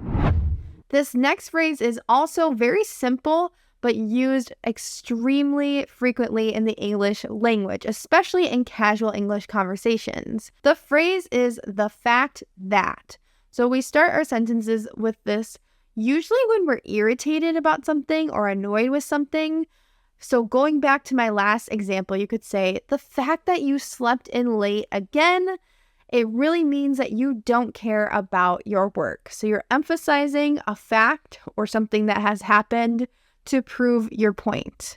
You can also use this phrase in a positive way as well. You could say about someone, the fact that they donated so much money to charity really shows that they're a good person. So it's just one thing proving another. You start your sentence with saying, the fact that. Instead of saying that you are contributing money or investing money in something, you can say you put up money for something. So to put up money for something means you invest or you contribute. For example, you could say, I put up money for you to go to college and you're just wasting your time. That means you invested your money in a friend or a family member to go to college. Maybe you helped them out by giving them some money to pay for the tuition, and now they're just wasting their time. A really common phrase that we use in our everyday conversations, and a phrase that's super common in literature as well, that means books and different types of writing, is little did I know, or little did he know, or little did she know, whoever it might be. So it just indicates that something that seems insignificant or just not very important is going to be very important soon to that person. A funny story that has this phrase in it is when I was at college, I met my husband, and I'm sure he just thought, I was some girl that liked him, but now little did he know I was going to be his wife and I was going to have a family with him someday. So it's just kind of funny when something that seems insignificant or it might not be that important becomes very important later. If you want to say that you have a very strong and committed belief to something and you will always define yourself with that belief, you can say, I always have and I always will. For example, let's say you are a very hard worker and you think that hard work is one of the most important qualities that you can have. And someone says, wow, you're a very hard worker. You can say, I always have been and I always will be. This just indicates that you're very strongly believing in this thing. Or you can use this in a negative way to describe someone. You could say, they have always been a liar and they always will be a liar. So the phrase is always have and always will. Instead of saying that you are waiting for some sort of authority to approve what you're going to do, what you're about to do, you can say you're waiting on the go-ahead. So this phrase is very common in conversation. You could use this in a more formal sense or informally, but it just means that you're waiting for a go-ahead, which would mean an approval of your actions. A common scenario when you might use this phrase, let's say you are a builder and you are ready to build a house. All of the plans are ready. They're just waiting to be approved by whoever's paying for the building. So you could say, our plans are ready. We're just waiting for the go-ahead from the people who bought this building. So you're waiting for approval from an authority on the project. This next word is used very commonly in the English language. The word is naturally. So oftentimes we say things are naturally occurring. For instance, you could say there are not many naturally occurring fruit trees in the United States. That means trees with fruit don't just often grow in the United States. People have to plant them. So they're planted by a human, but they don't come naturally. That means from the earth without intervention. Now, we also use this word in conversation quite frequently to mean that something is obvious. So naturally, I would be really excited about winning $1 million. Or you could use this in a negative way to say, naturally, you will be disappointed if you don't get the job. This means don't worry about how you feel because it's so natural. It's what we would expect. So it's obvious or expected when you throw in the word naturally. And you'll hear English speakers in the United States use this word in their sentences quite frequently. Naturally, we will say naturally all the time. This phrase, to trash someone, is used so frequently now, especially by younger people in the United States. It's more of a slang phrase, but it's very common now. To trash someone means to talk very negatively about someone or to insult them, especially if we say behind their backs or not to their face. So in the United States, it's not uncommon at all to trash politicians because we have such free speech here. You can't really get in trouble for speaking negatively about the people in power, where I know that's not common everywhere in the world, but here it's very common to trash politicians or to talk very negatively or to insult them even. A funny phrase that's actually used quite commonly in the English language is the phrase dry as a bone. If you want to say that something just doesn't have any water or has nothing left, you can say it's dry as a bone. For instance, right now, there's not a lot of rain where I live, so my grass in my yard is turning kind of brown. It's really dry as a bone. That means there's no water present. Or you can say, can I have a sip of your drink? And someone might say, sorry, it's dry as a bone. That means there's no water or no liquid left in it. It's a really funny phrase, but it's used quite frequently. When we want to say that something is very normal and we always do it, we can say it's routine. For instance, when you go to the doctor in the United States, they ask you so many different questions about your health, and they'll even ask you, have you had cancer? Do you have heart problems? And you might say, why do you need all of this information? The doctor will say, well, it's just routine that we ask these questions just in case. That means it's completely normal. We do it for everyone. It's the routine. Or if you go to an airport in the United States, of course, we have very, very intense security at an airport. It's called TSA.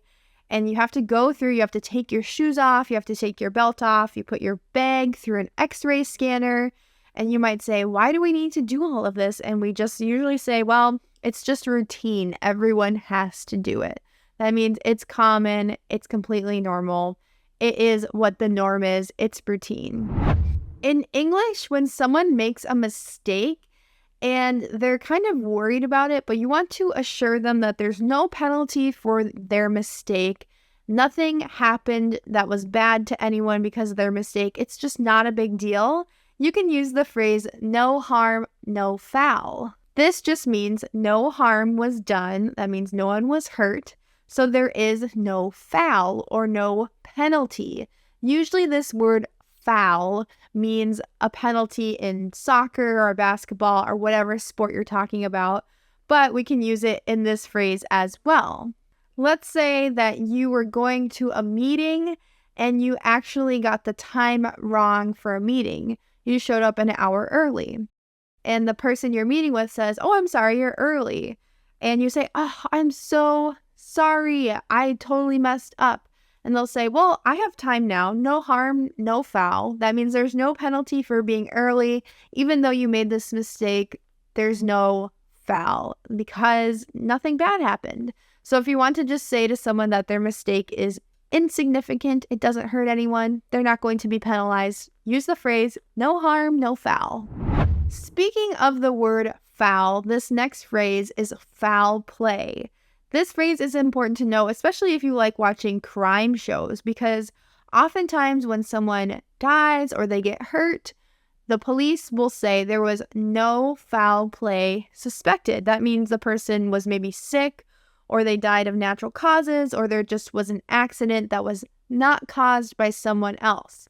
But if there was foul play suspected, that means that they think that someone else did this crime. Now, you can use this in less severe situations as well. Again, if you're at work and someone made a mistake, but you don't think the mistake was done to purposely hurt you or purposely hurt your company, you can say, well, there was no foul play. That means it was just an accident. A great phrase that you can use to give a compliment, especially in English, is to say that something was well deserved. So when someone wins an award, or if someone gets a raise in their salary, you can say that was really well deserved. That means that you think they worked so hard that they especially deserve the award or the merit or the amount of money that they've been given. Or someone might say, well, I'm just so lucky to have the job that I have right now. You can say, well, it's very well deserved. You worked very hard in school and you got good grades. So to say that something is well deserved means the person has earned it and the person has worked very hard. Okay, I'm so sorry to say, but oftentimes English learners, when they're starting to speak English, will say, I'm so happy, I'm so happy, I'm so happy. They will overuse this phrase, especially if they want to show they're happy and friendly. And maybe you're more advanced, so you're not using this phrase too much anymore. But a good phrase that you can throw into your vocabulary is, this brought me so much joy. Native English speakers will use this phrase when they want to say that something was very, very joyful or it made them very happy, but it's just a good alternative phrase to use to saying, I'm so happy. So right now, the new Spider-Man movie is out. For many people, this brings them so much joy to see this movie. I've heard it's very good and I want to see it soon. Or if something very simple makes you very happy, you could say, wow, this ice cream just brought me so much joy today. That means a small thing just made me very happy. It brought me joy. This next phrase is very common and it's really funny as well. Make sure to remember this one. If you want to say that someone has betrayed you or someone blamed you for something and they didn't try to cover it up at all, you can say they threw you under the bus. So this idiom is very common. An example I can think of for this idiom is one time my kids were eating a bunch of candy and I said, who let you have all this candy? This is way too much candy. They said, well, Dad gave it to us. They totally threw their dad under the bus. So instead of, thanking their dad for giving them candy by, not telling mom, they just threw him under the bus. They blamed him right away. A very interesting phrase in English is, it led me to believe. So this phrase is used very specifically when, you see something happening quite frequently. So it leads you to believe, or it makes you think that something is the norm, or it makes you think of something is going to always happen because you see it so frequently. So when I was a kid, which I think this is very common for many children, you see movies where people, adults, drive nice cars, they have lots of money, they have all this freedom. So it led me to believe that being an adult is very fun and it's very cool. But in reality, even though being an adult is fun sometimes, you have to work a lot when you're an adult to pay for things like nice cars, nice houses, vacations, things like that. So don't lead your kids to believe that everything comes easy. You have to teach them that you have to work a lot as an adult as well. This next phrase makes me think of one time when I was at the mall with my husband. So in the mall, there are these things called kiosks. They're not stores, but they're little stands in the middle of the mall floor where people try to sell you products. So maybe they'll say, oh, look at this. This is an amazing cleaning device. And it's not something that's usually sold commonly. So you kind of are intrigued and you look at it. And oftentimes these people will really, really aggressively try to sell you something. One time, my husband almost got suckered into buying some face cream from one of the kiosks. And I kept saying, come on, we have to go. We're not going to buy this. Now, the person who was selling this wanted a lot of money for this face cream that I had never even heard of. And he tried to suck us into buying this because he was, saying, oh, you're going to have all these great results. This face cream is amazing. And I didn't really believe it, to be honest. And my husband was like, I don't know, this guy seems really nice. He seems really honest. And I said, come on, let's not get suckered into buying this. So you might have heard the two phrases I heard while telling this story: to get sucked into something and to get suckered into something. These phrases are both pretty much used in the same way. I would say to get suckered into something is a little bit more harsh because you're calling yourself a sucker or you're insulting your own intelligence. If you say you got sucked into doing something or suckered into doing something, it means you kind of got tricked into doing it or tricked into buying it, even though you have better judgment normally. So when salespeople are very aggressive, it's important not to get sucked into buying something that you can't afford or you don't need. A very common phrase that you can use when you're about to go do something that's either challenging or, kind of scary at first, you can say, I'm about to brave. This phrase is very common when you're about to go somewhere that's very busy. You can say, I'm about to go brave the crowd. This means even though I know this place is going to be very crowded and there's going to be lots of people and lots of waiting, I'm going to be brave and I'm going to go there anyway. Or if there's a big storm outside, you can say, I'm going to brave the storm. That means even though the storm might make it difficult to drive or to go somewhere, I'm going to be brave and I'm just going to go out and face it. If you like Adam Sandler movies, you might know this phrase because it's the title of a movie he made with Jennifer Aniston. This movie is very strange, but it was pretty popular, and the phrase is just go with it. Now, the premise of this movie that's titled Just Go With It is all about him faking his family on a trip to kind of impress a woman. It's a really strange movie. But basically, Jennifer Aniston and these two kids have to pretend like they are Adam Sandler's family. And in order to get the lie to just work, the phrase they use again and again is just go with it. Just pretend everything is real, even though it's a very strange situation. So if you're about to lie and you want someone to play along with your lie, or kind of help you convince people of a lie, you can say, let's just go with it. Just go with whatever I say. This means just accept it and act like it's normal. You can also use this phrase when someone gives you the wrong item, but you think it's okay. You can accept it. You can say, I'll just go with it. It's fine. For instance, if you say, hey, can I get a Diet Pepsi?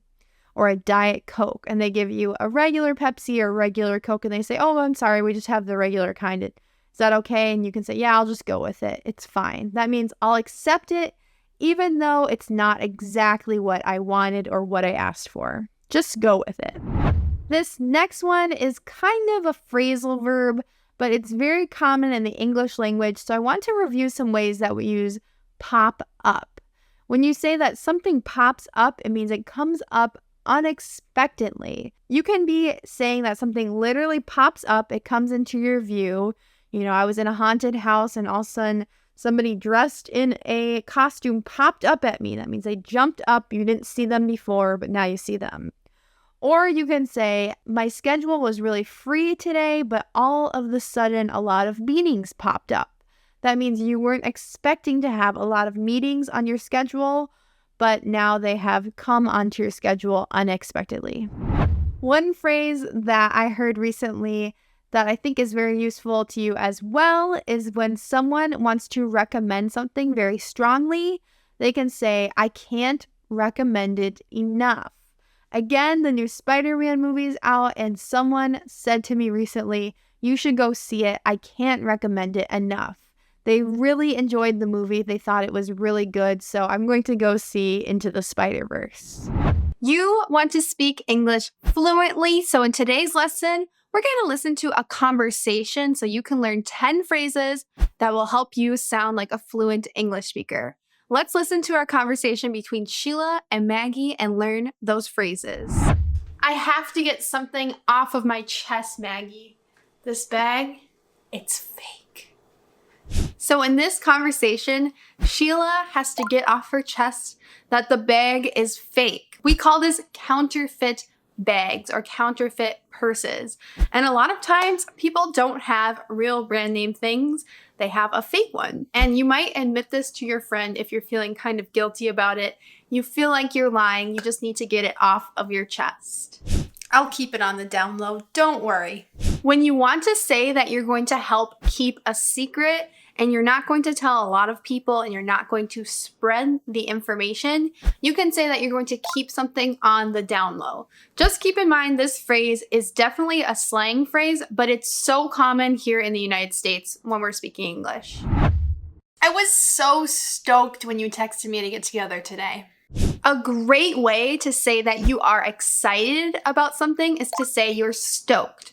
So I think of like a fire. When you stoke it, that means when you push the coals and the wood around, the fire usually gets bigger. So it's like it's excited. When you're stoked, it means you're very excited. By the way, I'm so stoked that you're watching today's English lesson.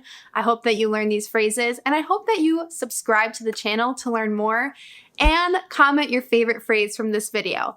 Now let's go on with the lesson. Oh, I know we haven't hung out forever. It's surreal finally living in the same city after all of these years. So this phrase, it's surreal in English, it's a very dramatic phrase. It means that something feels like a fantasy or it feels like a dream. It feels like it's not real. It's surreal. But we use this in English to say that just things are really good, like we can't believe that they're happening. You'll hear this phrase quite commonly. So in this conversation, Maggie is so excited about living near Sheila. She says it feels like a dream. It's surreal. Oh, I'm sorry, I'm so clumsy. You have to know what clumsy means in English. Someone who is clumsy, like myself, they have lots of accidents. They trip, they fall, they knock drinks over. I am famous for spilling my coffee, and I mean spilling my whole coffee on the floor. I don't know how it happens, but I'm just very clumsy. Are you clumsy too? Let me know in the comments because we have that in common if you are. So if you want to describe someone who has a lot of accidents, and sometimes this isn't necessarily rude, be like, oh, you're so clumsy. But it could be rude. It could be like, why aren't you more careful? You're so clumsy. So be careful with this adjective, but it's really useful in English. Just say that you're accident prone or you make a lot of kind of mistakes. So I had to tell my friend that her boyfriend was cheating on her, and she got so mad at me, but the truth hurts. If you say that the truth hurts, it means that it's important to know the truth, but the truth is bad, so it hurts. So in this conversation, we're talking about someone having their boyfriend cheat on them. That'd be so terrible. But you need to know this if you are the girlfriend in this situation, even though the truth hurts. It's very honest and it's very bad. So when we have this situation in English, we say the truth hurts. Well, I'll tell you what, Maggie. You're damned if you do, and you're damned if you don't. So this phrase is very common in spoken English, but some people consider damn to be a swear word or to be kind of inappropriate language. So just be careful who you're using this phrase around. If you say that you're damned if you do and you're damned if you don't, it means that no matter if you do an action, you will be criticized for it and you will make someone unhappy. So in this conversation, Maggie feels so bad about telling her other friend that her boyfriend has cheated on her. But if she doesn't tell her friend that would not be very honest and it would be almost more hurtful to her friend. So either way, she's hurting her friend's feelings. She's damned if she does tell her friend, and she's damned if she doesn't tell her friend. So normally in English, we say this phrase, we say, you're damned if you do, and you're damned if you don't. La la la, la la la la. Sorry, I just can't get this song out of my head. If you want to say that you have something playing again and again in your head and you can't stop thinking it, especially if you're thinking about a song, you can say you can't get it out of your head. Another phrase that means this exact same thing is to say it's stuck in your head. So sometimes if something very embarrassing happens to me, I just can't get it out of my head. I can't stop thinking about how embarrassing it was.